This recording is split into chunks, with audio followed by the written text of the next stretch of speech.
Welcome, everybody. Welcome to the Rabbi Daniel Lapin Show, where your rabbi, that's me, reveals how the world really works.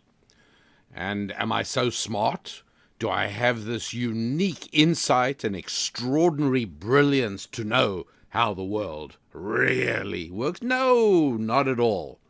I've merely been fortunate enough over the years to have been the recipient of great wisdom from outstanding teachers, people who reveal how the world really works. Where do they know it from? They know it from ancient Jewish wisdom, Bible-based information. And on that basis, we understand, and this is an important point, that the Bible is not man's book about God.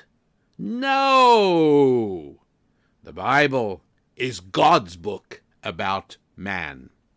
The entire Torah system is a comprehensive and full picture of how the world really works. And as a matter of fact, one of the items pointed out is that the world itself shows certain insights. How the world really works reveals certain realities. And one example is male and female clothing. And it's interesting because if you look in the animal kingdom, if you look particularly at birds, but also at mammals, you will find that the male is much more colorful and more adorned than the female. So, for instance, the lion has a mane decorating his head. The lioness is rather plain. A peacock is the male bird with its resplendent feathers. The peahen, the female, is rather plain. And so it is with ducks, and so it is with many, many other creatures. The male is more colorful, the female is more plain. Now, I suggest you take a look at any video clip of the smart set arriving at a show in Hollywood, or at the Cannes Film Festival, or anywhere else for that matter. As they walk down the red carpet, you will find that the men are all wearing the same black tuxedo, but the women show up in all colors of the rainbow. When I attend a charity banquet or some celebratory event, I'm dressed in a black suit. Not only do I look like all the other men there, I actually look exactly the same as the waiters. But the women now they are all dressed in every imaginable different kind of dress, different colors, jewelry. It's quite a sight. But obviously the important thing to note is that it is completely different from the animal world. It's exactly the other way around. What is going on here? Well, the difference is that when it comes to animals, all that all that matters is mating and perpetuation of the species, and the males are in competition with one another, and the female is instinctively programmed to go for a colorful-looking guy, and off they go. But with men and with women, it's quite different. In the case of human beings, so much more is at stake than just reproduction. It's a case of companionship. It's a case of marriage. It's a case of the future of civilization. And here, the woman chooses, no, not the man who wears the colorful outfit or the weird hairstyle or the bizarre jewelry. No, what she's looking for, quite correctly, is a man able and willing to submerge his arrogant individualism. A man who is willing to say, I am part of a team. I want you to think well of me, partially because I can show you other men who think well of me.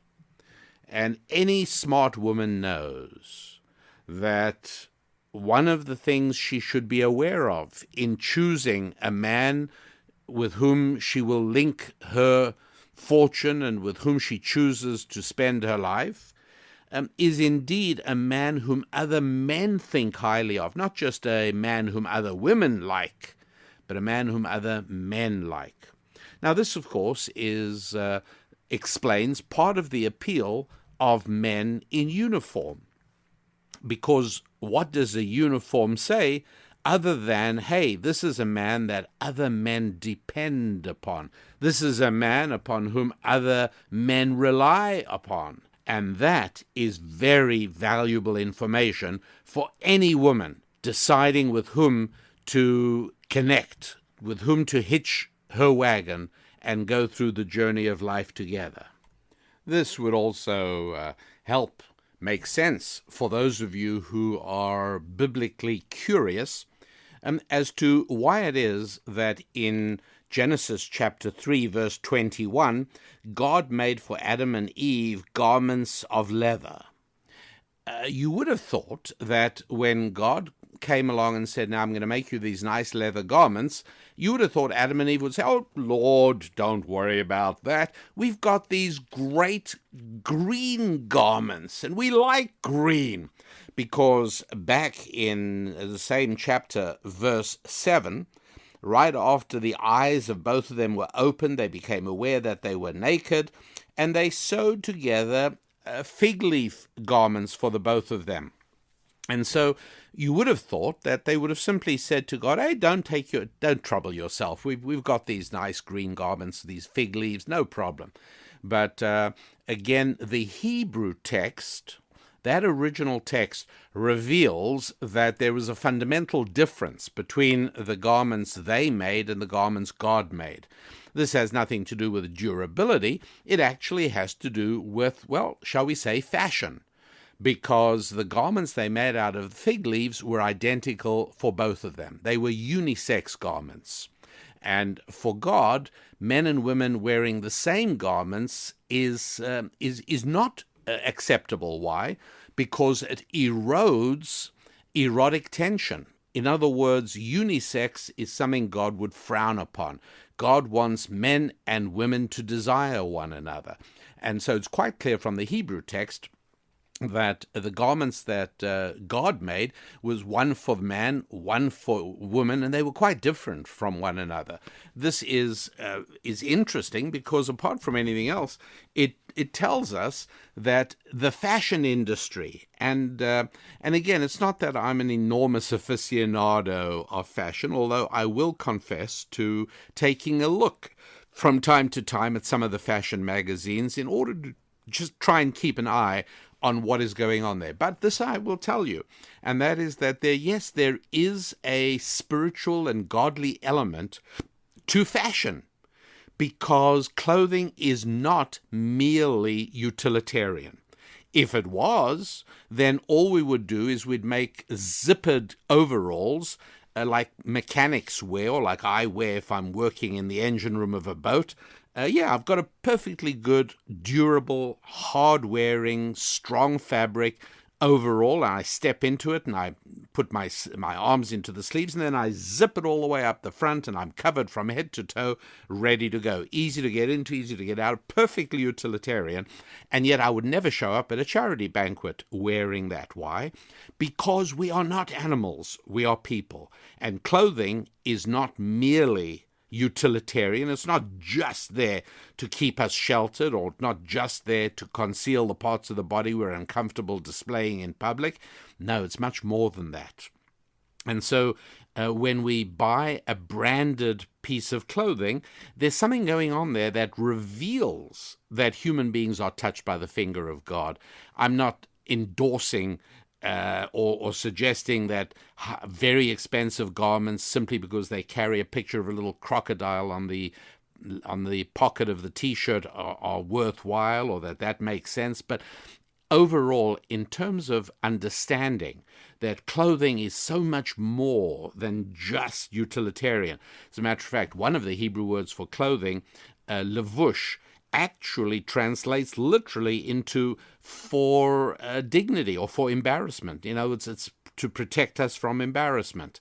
Our clothing is very important, and anyone who's ever had the unpleasant experience of showing up inappropriately clothed for an event where you expected people to be dressed one way and you came another way, you come overdressed or underdressed, you know how uncomfortable that is. If clothing was just utilitarian, it wouldn't make the slightest bit of difference. Now, I realize, of course, that all of this can easily be interpreted in a secular evolutionary fashion. Somehow the idea that clothing is part of an evolutionary adaptation. But you see, if we look at it in an objective kind of a way, then that really is a little bit of a push. Hard to understand why, from a secular evolutionary perspective, that particular adaptation of remarkable clothing and men adopting clothing different from animals, where men wear clothing that shows we're part of the team, we're part of a men's group, as opposed to the individualism that women appropriately display. Yeah, you probably could. But you see, if that unshakable conviction that human beings are on this planet only as the result of an unaided, materialistic process of evolution over a long period of time, if that is your guiding belief, then you won't consider any other possibility. You will look at what I've just pointed out about the difference between how men and women dress in humans and male and female in animals. You'll say, well, it's got to be some kind of evolutionary adaptation process, surely. But if you are genuinely open-minded, if you are genuinely scientific in the sense that you only accept provable and reproducible phenomena as facts, then you have to be open-minded about humans being different from all other creatures. That's fairly straightforward. And there are many, many other instances, for instance, such as the baculum, which appears in many, in fact, I can easily say overwhelmingly the majority of mammals, including whales, by the way, have a thing called a baculum. Now, you might well say, Rabbi Lappin, what on earth is a baculum? And I will tell you, a baculum is a sort of it's a penile bone, which shows up in many, and as I say, the majority of mammals, which, shall we put it this way, it would make Viagra entirely unnecessary. It's something that utterly removes the psychological dimension of human physical connection, and it takes care of it as a purely utilitarian process. It makes the male capable of copulation regardless of any circumstances. And so, surely, again, looking at this, if you really are scientific and open-minded, then evolutionary adaptation would suggest that human beings should indeed have such a device. That's how we should be constructed. But we're not. And my approach is to be totally scientific and open-minded and not look at anything, any phenomena that are not reproducible and are not verifiable or provable as factual phenomena. I look at this and say, this does look as if human beings have been created with certain goals in mind. And one of them is that the connection between male and female, the physical connection between male and female, has to, in fact, depend upon a spiritual and psychological component, without which the connection doesn't take place. You see, there are different approaches. One either takes a secular approach or a religious approach, or one is at least open-minded. And if one is open-minded, then some of these things that I'm talking about really do compel honest inquiry and do compel the honest and open-minded observer towards certain conclusions that suggest that perhaps the unaided materialistic approach does not quite explain everything. Before I pause for just a moment, as usual, as is my custom, I suggest, recommend, and request that you visit our website at rabbidaniellapin.com, the place to send in questions, to make comments, to let me know of anything on your mind, a place to take a look at our store where the resources I'm recommending for your attention today, if you don't already have them, are resources that address language, particularly the Lord's language, Hebrew, which, again, in and of itself, if you subject it to rational, objective, scientific, open-minded inquiry, does suggest that there is something very distinctive about this language, something that makes it quite different from all other languages, and something that again suggests that human linguistic creation, clearly unique to human beings, and for those of you interested, I refer you back to a number of shows ago where I discussed Coco, the so-called talking chimpanzee. You can find that if you just go back on the list of shows. And Hebrew does emerge as something that makes you scratch your head and say, well, I used to be a secular fundamentalist, but I'm really not sure anymore. At the very least, I'm going to be open-minded about this.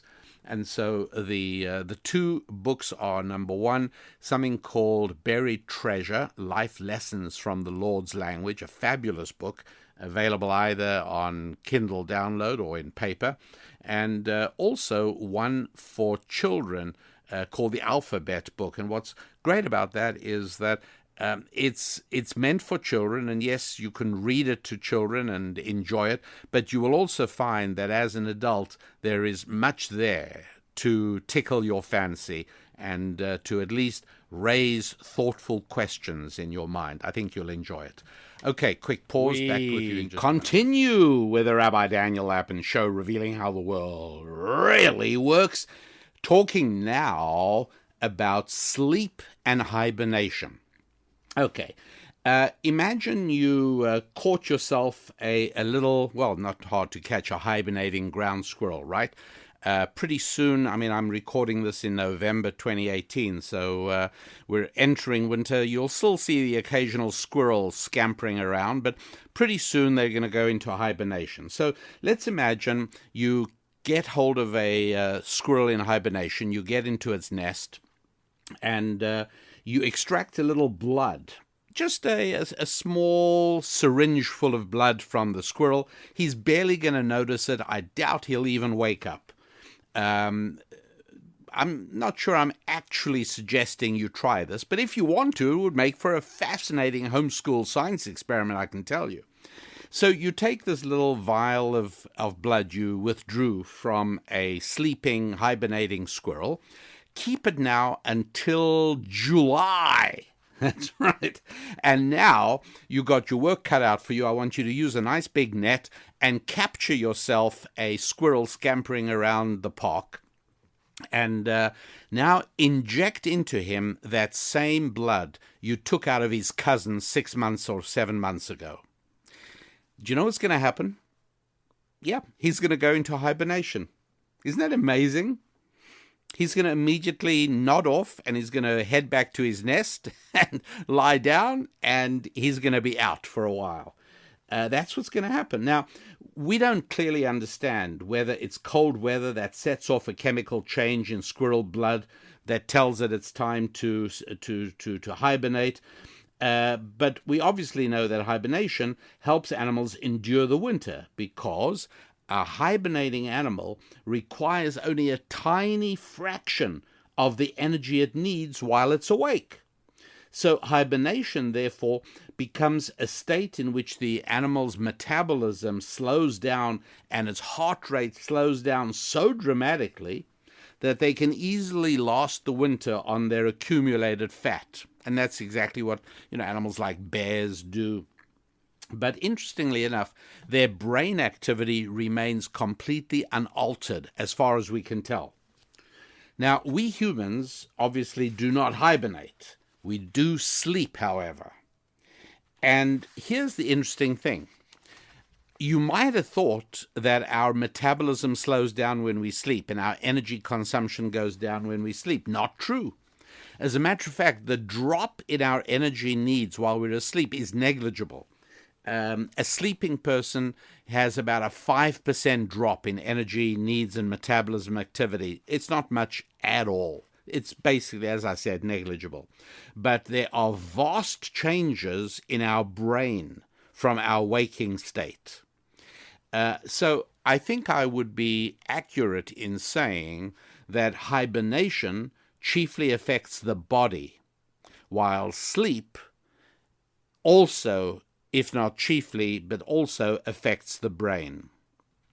Now, you already, if you're a regular listener here, then you know that in Hebrew, in the Lord's language, when one word applies to two apparently different ideas, we gain a great deal of understanding about the world by relating those two ideas and treating them as if they are actually a unified overall theme. Let me give you an example of what I mean. The Hebrew word for sleep also means the Hebrew word for a year, 365 days. All right. And by the way, if you might be interested in the references here, if you are, write down Proverbs 20:13. The phrase is, "Do not love sleep, lest you become impoverished." It's talking about sleeping in the daytime. Obviously not sleeping in the nighttime is good, but sleeping in the daytime is problematic. And so that word in the Hebrew there used for sleep is exactly the same word as used in Genesis chapter 5, verse 3, and Adam lived 130 years. And so we've got this identical word used for sleep and years. What does that mean? But wait, it gets even more interesting. Just, jot down sleep and years, because if you actually see those two words in front of you, you might start seeing a potential connection. And I'm going to give you two more verses. This one is in the second book of Samuel, chapter 20, verse 10. And I'll read it to you. This guy called Amasa was not vigilant about the sword that was in Joab's hand. And so, since he wasn't vigilant, Joab managed to strike him with a sword and penetrate his fifth rib, and he spilled his innards onto the ground. Joab did not repeat the blow, and Amasa died. That word repeat is exactly the same word I've been talking about for years and sleep. Sleep, year, and repeat.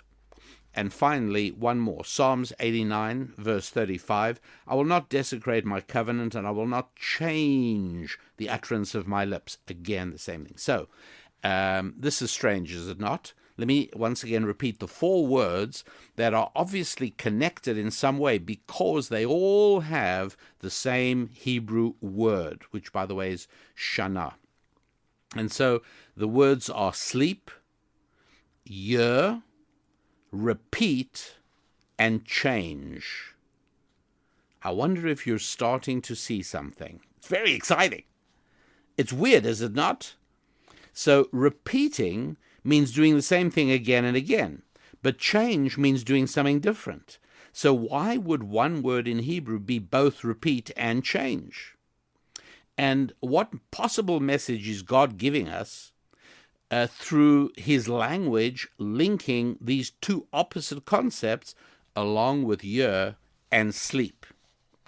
Look, here is the problem, the trap into which we human beings can all fall. It's the easiest thing in the world, and that is that we do the same thing today as we did yesterday, which all but guarantees that tomorrow will be the same as today, right? if today you do all the same things you did yesterday, then tomorrow will be the same as today. The only way to make tomorrow different from today is to make the things you do today different from the things you did yesterday. Now, animals hibernate to cope with the present problem of wintry weather.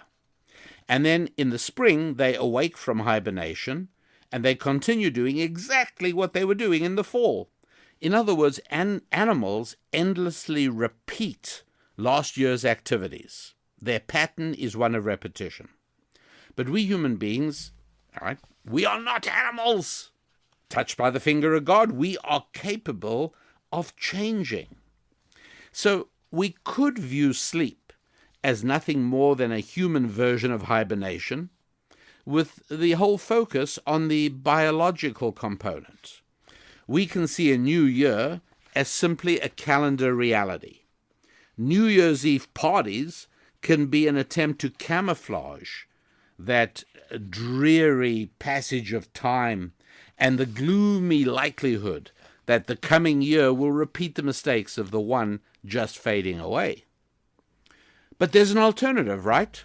We can also see how different we are from animals, and that every single day we are blessed with the ability to start afresh and to bring out new changes that improve our lives. Each and every one of us, tomorrow morning, we can awake with a smile on our faces, a prayer on our lips, thanking God for restoring us to life, and with hope and happiness and optimism in our hearts as we embrace a new day. Every time we go to sleep can herald a new resolution of change and growth and improvement, just as obviously every yearly cycle can do the same. And so every evening, we human beings can set an agenda to make the next day somewhat better than the day before. And obviously December 31st, we can do the same thing, which is the whole essence of what people think of as New Year resolutions. But essentially, we can pick from two contrasting and incompatible equations. Remember, I told you these 4 words, right? The 4 words are year, sleep, repeat, and change. So here are the 2 possible equations. One equation is sleep equals year equals repeat. Means that's what we do. Sleep is just like a new year. Every new year is like waking up from a sleep, and you just repeat what you did last year, just like squirrels do. Or we can do something entirely different. This equation reads sleep equals year equals change. And that's why these 4 words, sleep, year, repeat, and change, are all one word in Hebrew. We're not animals. We can choose the second equation. Sleep equals year equals change. It's beautiful, isn't it? It's really very interesting. And there's a 5th word as well. The 5th word is study. So it's sleep, year, repeat, change, and to study or grow or learn. And I think it's obvious that by being human beings, we're capable of growing intellectually and using that new knowledge to fuel our determination to change. Right? It's really rather magnificent. But wait, that's not all about sleep. There's still more. But first, the website again. As you know, the great thing about human economic interactions are that they make God smile. Why do they make God smile? Well, just think about it. You walk into a store, total stranger greets you warmly, asks if he can help you, takes care of your needs, and at the end of it wishes you a good day. And you now walk out of the store with whatever it is, right? Your pair of shoes you just bought or whatever it is. And if somebody came up to you now and said, hey, would you like to undo the transaction, get your money back? You'd probably say, no, I've been looking for days for this pair of shoes in my size. I'm very happy. And if somebody went to the storekeeper and said, hey, somebody walked out with a pair of your shoes, do you want to undo the transaction? He says, no, you don't understand retail bookkeeping. I'm better off now since that person came into my store. And so you've got 2 human beings who are happier than they were beforehand, and this is why it is that the Hebrew word for economic transaction, as well as the Hebrew word for store, chanut is the word, by the way, is the same word that is related to the Jewish holiday of Chanukah, also having to do with money, and I've discussed that in one of our audio shows on our website. But the idea is that an economic transaction is something that leaves both people better off than they were before. And this is really one of the huge secrets of why Jews have been disproportionately good with money. There is an understanding that when you sell some goods or services to another human being, you're not ripping them off, you're not taking their money, you are helping them and you together. And that's why it is that I try and explain. Sometimes people write to me very upset that I spoil all the elevated material about how the world really works in this show by finishing off each segment with a flagrant and shameless financial marketing plug. No, it's a way of doing you good and doing me good. There's no force involved. I'm not like the government taking your tax money. I'm not like a hold-up artist taking your money at the point of a gun. No, I'm saying visit our website, and you may well see something there that could dramatically enhance your quality of life in the areas of finance, family, friendships, faith. And if you purchase one of those things, you will be doing yourself good and you will be doing me good. So the website is rabbidaniellapin.com. Enough said. Back with you in just Rabbi Daniel Lapin here, your rabbi, dedicated to revealing for you how the world really works. And obviously sleep is an essential part of it, and how we wake up in the morning is an essential part of it. So let me read to you two verses. Both of them are from the book of Judges, chapter 16, and they concern Samson, that famous guy. Chapter 16, verse 14 of the book of Judges. And Delilah said, "The Philistines are upon you, Samson." And he awoke from his sleep. Six verses later, Judges chapter 16, verse 20. And Delilah said, "The Philistines upon you, Samson." And he awoke from his sleep. Now, as I read these two verses in Standard English translation, they both sounded exactly the same. But you see, there is a reason that I say everybody needs a rabbi. And the reason is that in the Hebrew text, they're actually different. The first time that he awoke, the word for awoke has an extra letter implying a higher quality process, a more spiritually affirmative process. Samson awoke in an elevated state. But the second time when he woke, in verse 20, she'd already cut his hair. And this time he awakens in a lesser state. He's slid down a notch now, and he's no longer possessed of God's protection. And so, not surprisingly, it's a different Hebrew word. It's a different kind of awakening. And so what we learn from this is that for each and every one of us, obviously, there's two different kinds of getting up in the morning. There's the kind where we sort of reluctantly end our sleep and we rub our eyes and we're wondering what to do. Should we leap out of bed or should we press the snooze button and sleep for another 15 minutes? And that's the second kind of awakening alluded to in Judges chapter 16. Whereas the person who leaps out of bed, forces himself to leap out of bed, and gets immediately into the mood of getting ready for a day's struggle and fight and challenge and achievement, different kind of wakening up. And the kind of day we have very often is a function of just how it is we get up and what we do in the morning. And these are really very significant factors having to do with human beings and sleep. I also want to tell you that it's very uncertain in the world of science exactly what sleep is all about. As we all know, you need it, and we all know that your performance goes down if you hadn't had enough sleep. We know that. But exactly what this mechanism is, not only in the human organism, but in all other creatures, not well known at all, not well understood at all. I've done a lot of reading over the last few months on sleep, trying to see if there have been any recent developments, and the developments are sort of mostly clinical rather than analytical, if you know what I mean. In other words, they talk about improving sleep, etc., but in terms of why we need sleep and why didn't evolution produce an organism that doesn't need sleep? I mean, the advantages are enormous. You're far less vulnerable to predators. You can do much more hunting and gathering. You would thrive and get fat and full.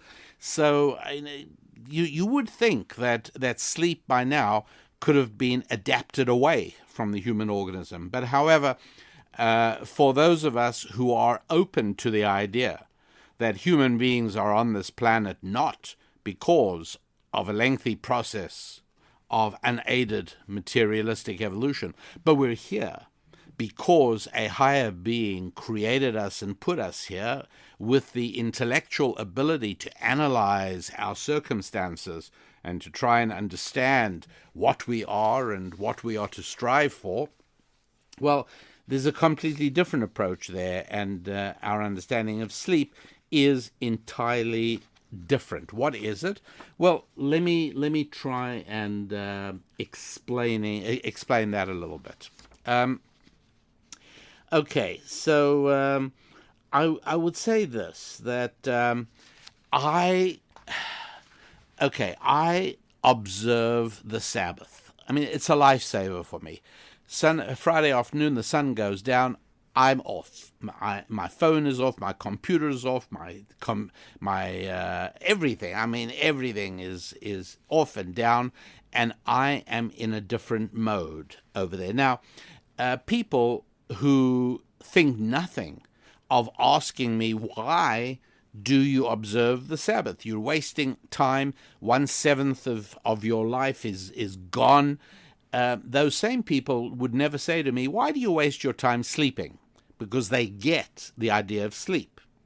But they don't get the idea that 1 day a week is to the week what a night's sleep is to the day. So withdrawing from economic interactions with the world during the Sabbath, and withdrawing from forceful, deliberate interactions in which I am willfully imposing my desire and intent on the world with which I interact. I don't think any of this lessens my productivity. I think it enhances it. In other words, to quote from the Ten Commandments in Exodus chapter 20, 6 days of creativity depend for their effectiveness upon the 1 day of rest and what I would call retreat. And I think of this in terms of thrust and retreat. For 6 days, I am thrusting against the world, trying to get my will and my desire. 1 day, I retreat. I pull back completely. Well, that's the same as day and night. During the daytime, I'm pushing against the world. I'm thrusting against the world. But in the nighttime, I retreat completely. And my effectiveness during the day is obviously dependent upon my retreat during the night. What is more, I think we can actually help our subconscious work for us by taking advantage of this principle of thrust and retreat. So in other words, what I do, and I recommend that you try it if you don't already do it, is that if you're dealing with a problem, set yourself 15 minutes. You can even use, as I do, one of these kitchen timers that I set. That way I know I'm not going to slide off into a lengthy period of daydreaming or anything. I set the timer for 15 or 20 minutes, and then I devote myself to trying to concentrate during that time on the problem. And I grapple with it, and I deal with it from different angles. But I know that I'm probably not going to get a solution. It's not as if I'm going to have a eureka-like aha moment. Oh, I got it now. No, I'm not necessarily counting on that. If it happens, that's great. But at the end of the time, my little alarm rings, and I put it away, and I get back to whatever else I'm doing. And if I do that in the afternoon or late in the day, there's a very good chance that during the night my subconscious is going to work on it. And I'm sure that if you're a regular listener to the show by now, you are accustomed to keeping a notepad and pen next to your bed, because you are likely to wake up. And if you do, you will be shocked to find that you've made progress on that problem. You've thought of something you didn't have available before. Years ago, I used to have a pen with a light built into it. I can't tell you how, like every time I get on a plane, you know those shopping catalogs they have in the seat back in front of you? I nearly always rush through that looking for this pen. It's kind of just the thing you'd think would be in that sort of catalog. But because when I wake up in the night and, I don't want to put the light on. And so I very often find that I'm scribbling the thought that occurred to me, and it has happened on occasion that I simply, I cannot read what I wrote in the morning. But anyway, that is the concept, okay? That's the idea. Now, I also need to explain that that God has created a world, again, from my perspective, and I think from the perspective of anyone who's open-minded, you might well say, well, he thinks God created a world this way. I'm not at all sure of that, but I'm open to what he's saying. I'm open to the theory, right? That's one way of looking at it. God created a world with rhythms and cycles, and in general, when we try and defy them, we function less effectively. Jet lag, which I suffered from extensively, both last week on my way to Europe and this week when I got back from Switzerland. When you rapidly move through time zones, you are overriding the sort of circadian rhythm that's built into our bodies. Right? Our bodies operate on a day-night rhythm, and as a matter of fact, there are even secretions by different glands in our bodies, potassium, for instance, that are very impacted by light and dark, by day and night cycles. And even if you move onto an artificial light-dark cycle, in other words, in a lab, you set up lights go to operate, to wind down to simulate sunset and nightfall, and then they go up again in the morning. But if you move them onto an 8-hour instead of a 12-hour cycle, you mess up the body. And, initially the secretion sticks to its 12-hour cycle, but pretty soon it starts adjusting to this false artificial 8-hour cycle. Anyways, one of the most compelling natural rhythms that are built into nature is that powerful and significant processes almost never occur in lengthy, uninterrupted, unidirectional thrusts. Let me explain what I'm trying to say here. Important life processes, whether it's on the intellectual or physical, biological level, they always work on thrust retreat, push, pull back, not on a constant, sustained, non-interrupted thrust. Think of breathing, for instance, right? We don't breathe by means of a never-ceasing suction system, but if you think about it, why not, right? That wouldn't be so hard. Our noses could be like little vacuum cleaners, just gently sucking in air non-stop day and night. And then periodically we could expel the carbon dioxide that our body produces, just as we periodically expel other waste that our bodies produce. Right? Every few hours or whatever it is, there'd be a process whereby you'd expel the carbon dioxide. But the breathing could be a non-stop intake of air, just as I think any engineer would probably have designed the human being. But that's not how it works. We breathe in and then out, in and out, exert and relax, air out, air in, push and retreat. All our lives, that's what we're doing in breathing. Why do we sleep? Well, I'm not ashamed to tell you I don't know, because the most recent article I saw in Science magazine listed that question of why we sleep as one of the top 100 questions of science. There are many theories, but nobody really knows why we sleep. All I can tell you is that it fits into God's pattern for productive processes. Exert and relax, thrust and retreat, advance and pull back, wake and sleep. And if you think about most productive human interactions, they also work that way. Think of conversation. Do you know how exhausting and unproductive it is to be spoken at endlessly? Conversation works best when we talk and then listen.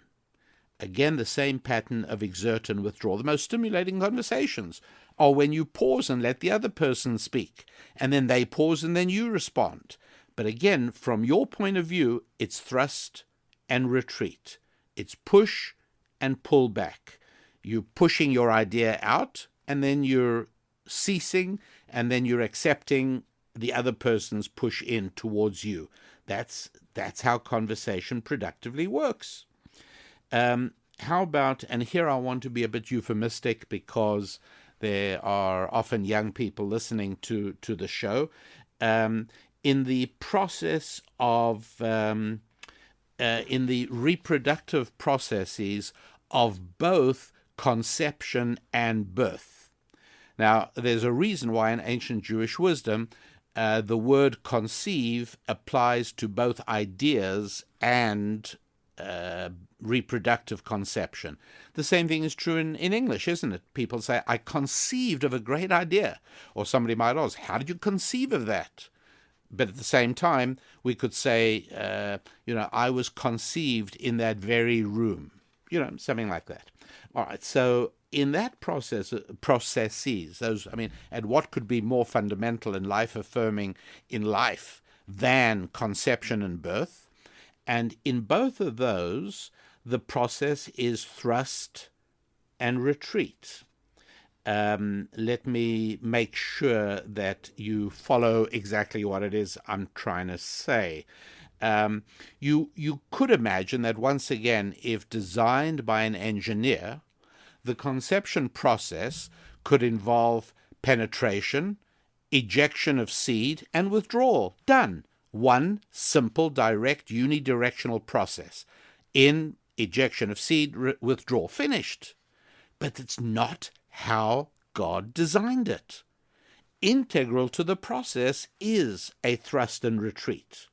And the same is true for birth, of course. During birth, contractions squeeze, and then the expectant mother has this pause before the next exertion. That's how it works again. It's very interesting. At least I find it so. I hope you do as well. In the late 19th century, Thomas Edison built an electrical power station in Manhattan, and for the first time in history, lit up local streets and buildings with electricity. Now, the kind of electricity that he used was called direct current. Now, direct current, or DC, is what you get out of a battery, and again, it is just constant push, steady, constant, unidirectional current flow. The electrons are just constantly pushing and exerting in the same direction. But soon, the world switched for electrical transmission. The world switched to what's called alternating current, or AC, that I think had been worked on by Nikola Tesla. And there, the electrons push and then retreat, push again and then back off. And alternating current, AC, works better. For one thing, you can have transformers working with AC, but not with DC. There are a lot of other reasons why it works better as well. It works better. To me, it's not a mystery because it fits the natural rhythms of God's world. And it's interesting that if you look at the wave form of alternating current, it looks like that green wave on the monitor next to a hospital patient's bed. First up in one direction and then down in the reverse direction, push and retreat, exert and relax. That's how the world works. And that's just why it is that Exodus 20 verse 8 says, remember the Sabbath day in order to make it holy. 6 days you must exert and achieve all your creativity. My translation, but absolutely accurate. And the seventh day, the Sabbath for the Lord your God, do not achieve any creativity. Sabbath is made up of the two components, exert and retreat. My week is made up of 6 days of work and then retreat. My day and night, 6 days of work and then retreat. It's something we all need. It's essential. And what happens if we don't get enough of that retreat? Well, the answer to that explains why last week's podcast was actually up for only a day or so, and then we pulled it down. And my appreciation to the whole team that makes this all work, that they did in fact get it down as I requested. But why did I request for last week's podcast to come down, and what does it have to do with sleep? Well, that I'll tell you in the next short concluding segment of We're back again, show. Final segment of today's show. A few years ago, while Susan Lappin and I were crossing the Pacific Ocean in our sailboat with our family, and yes, it was quite an adventure, 22 days it was. But on one particular occasion, and I remember this very clearly, it was about a week after we left. We left the California coast, we left Marina del Rey, Los Angeles, and we left on the 4th of July, as it turns out. And about a week later, it was close to the middle of the month, when I woke, or maybe I came off shift, I think, and I checked I used to check our water tank every day because obviously I needed to monitor our water consumption. We did not have a water maker. It was a sailboat, and desalinators, which are common on powerboats, and they're wonderful devices, but they consume huge amounts of electricity, so you need a generator. Not having that on our boat, we had a few hundred gallons of water, and so we conserved it. And we, when we boiled potatoes, for instance, we used seawater. We didn't use fresh water.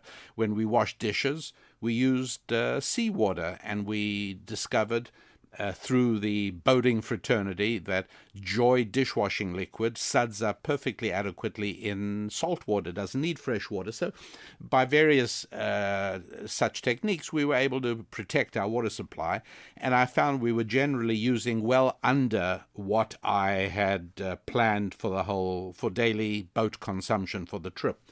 This one particular night, it was the middle of the night, I hadn't yet got into the rhythm again of the boats. I was still tired.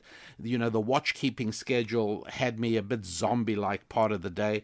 And in that particular night, I did my usual. I lifted the floorboards, unscrewed an inspection port, drop in my 4-foot-long stick that has markings on it that I'd calibrated to the gallon capacity of the tank, and then each day I'd pull it out and see what our capacity, where we were at, what the contents were. You just see what part of the stick is damp. Well, on this particular occasion, I withdraw the stick and I am shocked. The adrenaline starts pumping because there's no water, and my mind starts racing. How did it get out? Was it a leak? In which case it should be in the bottom of the boat. Or was one of the pumps faulty and it just pumped all the water out? It's a huge problem. I've got my family on board. We got a long, even if we turned around back to Hawaii, back to the United States, it would take as long as it would take to keep going to Hawaii because of the direction of the wind. So this was not a simple problem. And I'm starting to calculate how many bottles of beer do we have on board, and can you really give little children beer? And then I'm starting to think about, canned veggies you have a can of peas, it's got water in it.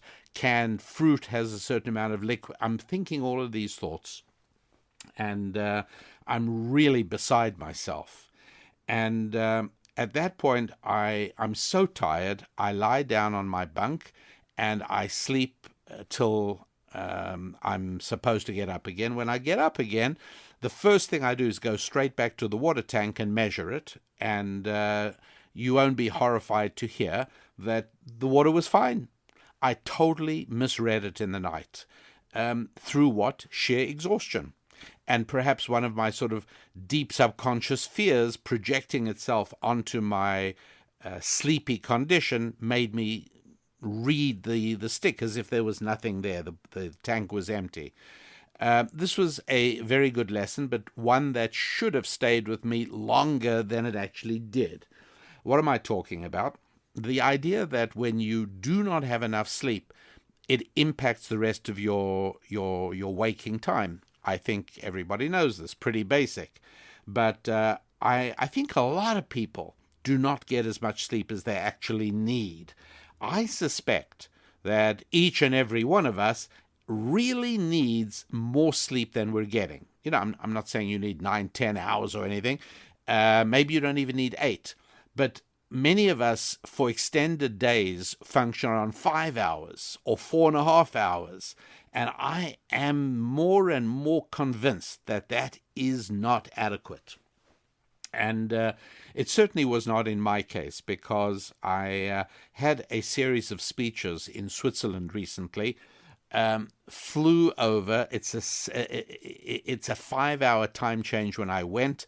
The clock in America changed while I was away from daylight savings time to regular, and it was 6 hours coming back.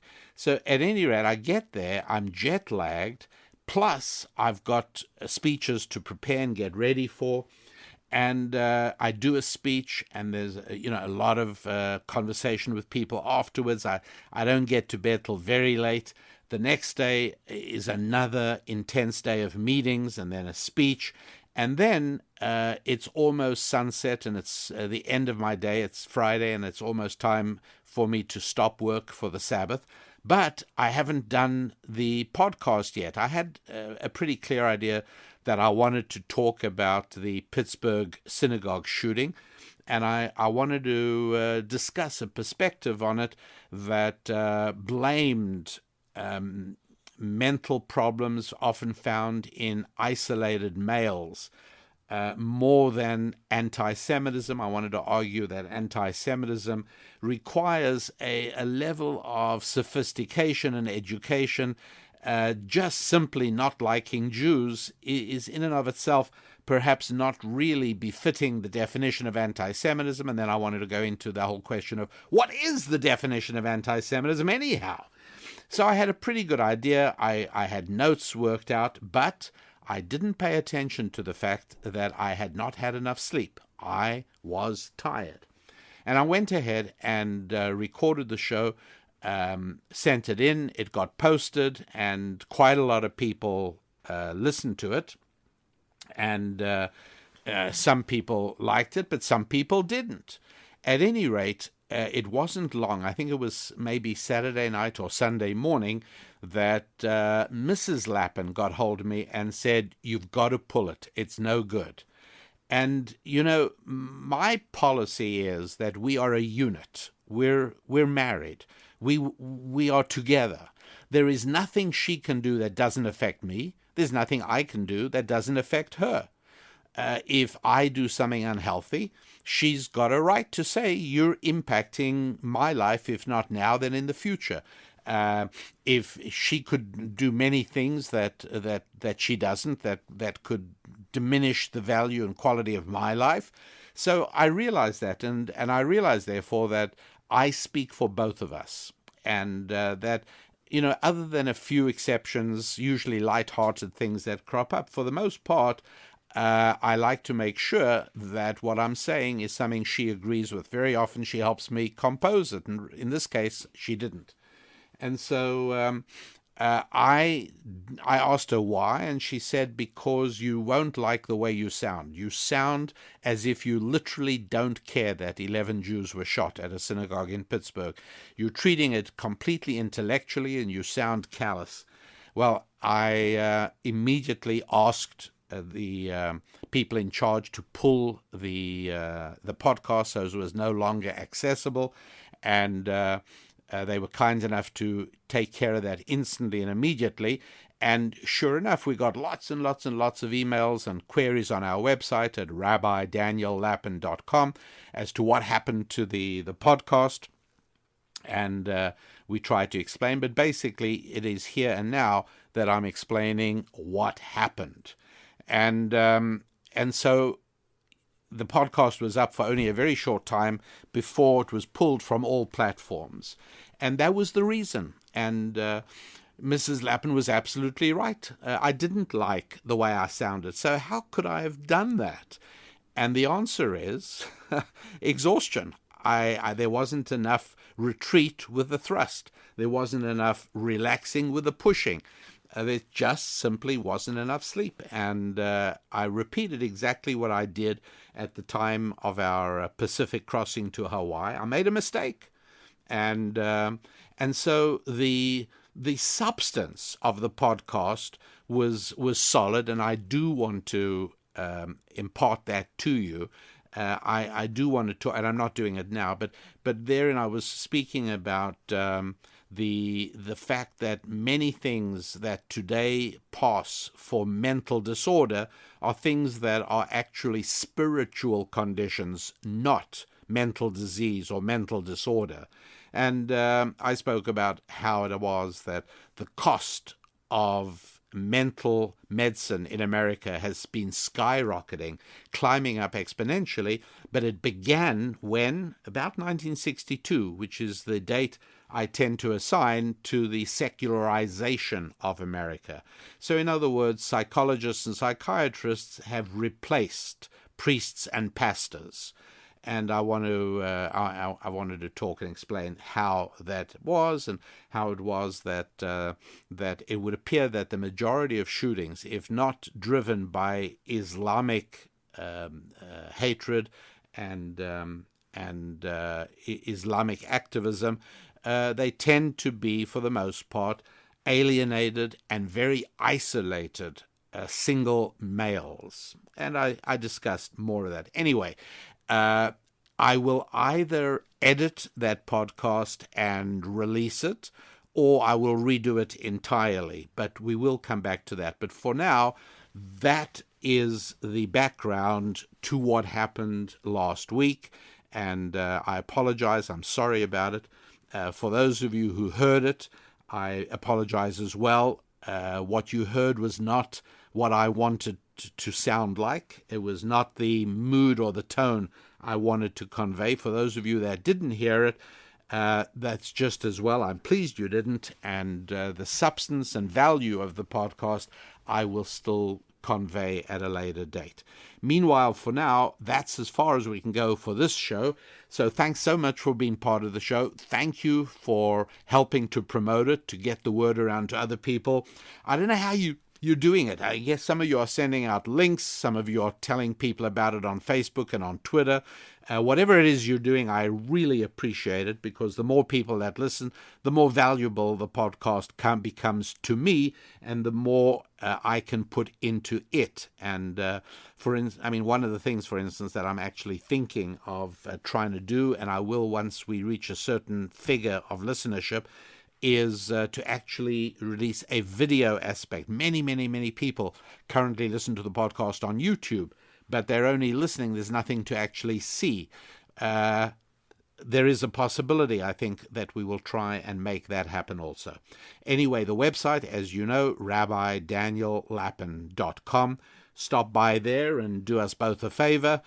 Be in touch. Ask a question on the Ask the Rabbi page. And make sure you are subscribed to Thought Tools, to Susan's Musings, to the Ask the Rabbi mailing, and everything else we do. Thanks very much indeed. I want to wish you a wonderful week of only good times with faith, with friendship, with finance, and with family. I'm Rabbi Daniel Lappin. God bless.